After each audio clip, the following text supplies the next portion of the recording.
Chapter 3. So, Mr. Mitchell said, with a playful grin as he scanned the crowded classroom, what's wrong with Ophelia? The class groaned. The bell had barely rung before Mr. Mitchell was pacing the room like a boxer. As usual, he was excited to talk about their English homework. Act 3 of Shakespeare's Hamlet. Here we go again, someone mumbled. Maybe Ophelia got too much homework, joked Royland Bailey from the back of the room. At least she does hers, snapped Steve Morris with a smirk. Royland scowled. I think her problems go a bit deeper than homework, gentlemen, Mr. Mitchell cut in. Vicky fought back a yawn. She had read Act 2 days ago, but could barely remember it. Her head was foggy, and her back sore from the long night on the couch. Now that Martin's hearing was over, she'd hoped to arrive early and maybe smooth things out with Teresa. But after being up for hours, listening to her parents fighting, Vicky was late to class. Teresa was already seated, her eyes glued to a page of her notebook when Vicky arrived. Vicky waited for her to look up or say hi, but Teresa didn't budge. Instead, she acted as if Vicky wasn't there. Who are you kidding, Teresa? Vicky wanted to say. We both know you don't care that much about schoolwork. After a minute of Teresa's icy silence, Vicky gave up. Fine, be that way, she mumbled loud enough for Teresa to hear. Martin had snuck into class as the bell rang. He had flashed her a quick smile just as Mr. Mitchell started his lecture. Seriously, Mr. Mitchell continued, pausing at Teresa's desk. Pretend Ophelia's your best friend. Think about how Hamlet and her father are treating her. What advice would you give her? Let's start with you, Teresa. For a second, Teresa was quiet. Then a funny look spread over her face, and she glanced over at Vicky. Well, for one thing, I'd tell her she's got boy troubles, Teresa joked. But don't we all? The class snickered. Normally, Vicky would have laughed, too, but something about Teresa's comment was sharp, like a dart aimed at her. Okay, good, Mr. Mitchell nodded, stepping to the front of the room and writing Teresa's words on the chalkboard. Vicky noticed that he wore a maroon tie with a picture of a balding man with a funny mustache and a ruffled collar. Underneath the picture, the word Shakespeare was written in fancy gold script. Tell me more, Teresa. What do you mean by boy troubles? Well, Hamlet is no good. 1 minute he tells her he likes her, but then he acts like he's not interested. If she was my friend, I'd tell her to drop him. Again, Teresa flashed Vicky a smug look. It was as if she was talking about Martin, not Hamlet. Well, I think you just make her problems worse, cut in Martin. Several students turned in surprise. Martin seemed to ignore them. His dark eyes focused on Teresa, almost as if he was challenging her. Oh, snap, Royland said, seeming to enjoy the disagreement. Vicky felt her stomach sink. Couldn't they just get along? What do you mean, Martin? Explain, said Mr. Mitchell. I mean, she just needs her space, that's all. Ophelia's problem is everyone's all up in her business. Her dad says one thing, her brother tells her something else. Hamlet keeps telling her what to do. She don't need more advice. She just needs everyone to back off and let her figure out what she's doing. No disrespect, but I'm glad you're not giving me advice, bro, said another voice. Vicky cringed. It was Steve Morris. He leaned forward in his seat, his broad shoulders stretching his Bluford football t-shirt tight across his back. He looked as if he was about to pounce. Vicky had seen it all before. Why, Steve? Mr. Mitchell asked. I just think Martin's wrong. Yeah, Ophelia's getting too much advice, but that don't mean the advice is bad. Straight up, if your friend's making a mistake, you gotta tell her, even if she don't want to hear it. Whether it's Shakespeare or real life, you gotta tell it like it is. Just like Teresa said, Steve explained. As he finished, his eyes locked on Vicky's. For a second, the classroom grew silent. Vicky felt Teresa staring at her too, along with several other students. Suddenly, it was as if an invisible spotlight was shining on her. Somehow, she, not Ophelia, had become the topic of discussion. She squirmed in her chair. An excellent discussion. And to think, this play is about 400 years old and still has something to say, Mr. Mitchell said, looking back at Vicky. Was he studying her too? Her face grew hot under his gaze. You have something you want to add, Vicky? He asked. Nothing I can say here, she thought to herself. She shook her head and watched as Mr. Mitchell turned away and circled to the other side of the room. Pay attention to Ophelia as you read Act 4 for homework, he added. She's under a lot of pressure. What happens to her may surprise you. He moved to the chalkboard and began writing terms on the board. Foreshadowing, imagery, metaphor. Vicky's mind wandered as his hand scuffed along the chalkboard. She couldn't wait for the school day to end so she could get out of Bluford. Then she could be alone with Martin. Maybe they would go to the park and stroll hand in hand the way they did weeks ago. Maybe they would even kiss again. The thought made her heart race. Martin's soft lips, the electricity in her body, her heart pounding. The only other boy she had really kissed was Steve Morris. His mouth was always too firm, and his cologne so strong that it made her eyes water. She had even told Teresa about it. Oh my God, for real? Teresa had squealed. But he's got the best body in our whole class. It was true that Steve's body was amazing, like a sculpture or a magazine ad. Once, she had seen him shirtless after a football game and found herself blushing at his stomach muscles. Other girls noticed him too. She had heard the talk all over Bluford High School. Steve, the star running back. Steve, the athlete who was going to get a football scholarship. Steve, the hero who scored the winning touchdown against Lincoln High. Vicky was sick of hearing about it. She remembered a different Steve Morris, the chubby fifth grader who used to be in her class at St. Gabriel's School. That was the year his parents divorced. She could still picture him crying in Principal Worrell's office. A bunch of eighth graders teased him because his dad stopped coming to his football games. Where's your pops? He get tired of watching you fumble? Nah, he couldn't fit in the car no more 'cause Steve's so big. If my boy was that fat, I'd leave home too. Steve had snapped, flailing at them, tears in his eyes. The boys laughed, shoving him back each time he lunged at them. Vicky had to grab a teacher to stop Steve from getting beat up. Afterward, he got expelled and went to public school. 3 years later, when her parents could no longer afford Catholic school, Vicky transferred to Irving Middle School and found Steve again. By then, he had grown bigger and become an athlete. Kids no longer teased him, but Vicky was surprised to see that he acted just like the boys who used to hassle him. He had become something of a bully.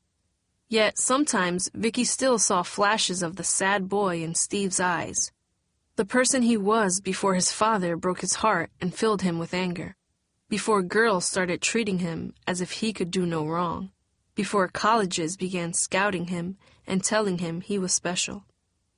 That's why she agreed to go with him to the spring formal last year. But he had spent most of the night with his buddies, mocking a group of freshman boys who seemed too scared to dance. Why do you act that way? Vicky had said after the dance was over. What way? You know what I mean, teasing kids who aren't bothering you. Why do you do that? I don't know, he admitted, shrugging his thick shoulders. Sometimes it's like I can't help it, you know? Like I see them and I just get angry. Maybe 'cause you used to be like that, she challenged. I remember, Steve. I was there. I can't believe you'd act that way after all you've been through. Please, he fumed. If I was still like them scared kids, would you be at this dance with me? Yeah, Vicky said. I would.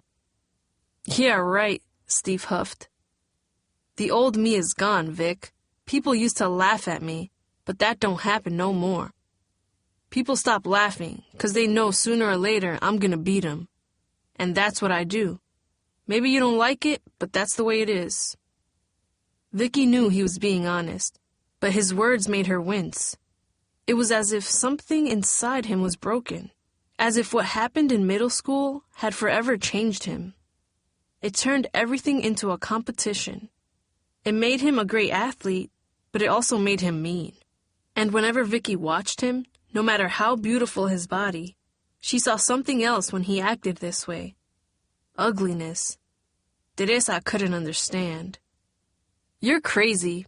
You know how many girls want to get with him?" she said. "They can have him," Vicky had replied. Martin was totally different.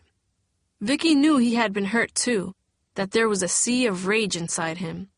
But underneath it all was something Steve didn't have, a part she heard in Martin's soft voice, read in his words about Juero, and saw in his sad eyes, a part that made her want to be closer to him. "Hello?" Vicky nearly jumped out of her seat. Mr. Mitchell was standing next to her, leaning over her desk. "Vicky, did you hear me?" Vicky looked around in embarrassment. She had no idea what they were talking about. She had been completely lost in her own thoughts. Everyone was staring at her. "Where you at, girl?" Voiland said. Laughter erupted around her, and her face suddenly burned. "I'm sorry, Mr. Mitchell," she stammered. "I didn't hear the question." Mr. Mitchell glanced at her notebook. Vicky tried to cover up the little sketches she had made during class, but she knew he could see some of them. Little drawings of hearts with her initials and Martin's in the center. He stepped back slightly, as if he was surprised. The question was, "Ring." The bell blared overhead. Mr. Mitchell sighed and stepped away from Vicky's desk. Thank God, Vicky thought. All around her, chairs scraped as people rushed to the door. Teresa stood up without a word, though her expression changed. Instead of anger, she almost looked confused. Maybe a bit concerned, too. But before she could speak, Martin stepped in between them, smiling at Vicky. His eyes never seemed more intense. Teresa must have noticed. She bolted into the hallway as if she had seen something that disgusted her. "Hi," he said softly. Vicky felt a warm blush spread across her face. For a second, she didn't know what to say. Her mind was blank. All the troubles at home, the drama with Teresa, and even the embarrassment of class melted away, lost in a foggy haze. "Hey," she said, "I can't believe what just happened. I completely zoned out." "Nah, you were just giving someone else a chance to answer the questions for a change," he replied. "You can't always be the one with all the answers." "Yeah, well, if I don't start getting some sleep soon, you're gonna have to answer them for me." "How come you didn't sleep?" Vicky took a deep breath. "That's a long story," she said, unsure whether to tell him her parents were fighting. "Excuse me, don't you two have a class to go to?" Vicky turned to see Mr. Mitchell. She had totally forgotten about him, again. Martin nodded. "Yes, sir. Sorry," he said, leading her toward the door. "Come on." In the hallway, Vicky spotted Teresa at her locker. She flipped through her backpack as if she was looking for something. Vicky was sure she was just stalling. "So, I'll see you after school?" Martin asked. "I can't wait," Vicky said. "Meet me right here." "Cool," Martin said, pausing awkwardly as if he was waiting for something. Vicky wanted to talk to him, but she could feel Teresa listening to every word. Martin seemed to understand. He glanced down at Teresa for a moment with a smirk on his face. Then he shook his head and walked away. Vicky watched him go, wishing the day was over. Crash! Teresa slammed her locker shut and walked right up to her. Vicky stared straight through her old friend. "What?" she asked. "You tell me," Teresa replied. "You seem so out of it today. I know it's 'cause of Martin." "You don't know anything," Vicky snapped, anger flaring in her chest. "And if all you're gonna do is dog him, I don't have anything to say to you." Just calm down, okay? I'm not gonna lie and pretend I like him. Teresa, just listen to me, okay? I heard about the hearing yesterday, and I wanted to tell you I spoke to my mom about Martin. Huh? Teresa took a deep breath as if she was about to make a difficult announcement. It's okay if you want to bring him to my quinceañera, Teresa explained. Vicky sighed. The quinceañera? Again? That's what this was all about? He knows what to wear, right? Teresa asked. Vicky's pulse began to pound. After everything that happened with her parents and at home, Teresa's party was the last thing she wanted to think about. He can be a Chamberlain if he comes with you, but he can't bring any of his friends. My mom don't want no cholos there. As she spoke, Teresa wrinkled her nose as if she smelled something bad.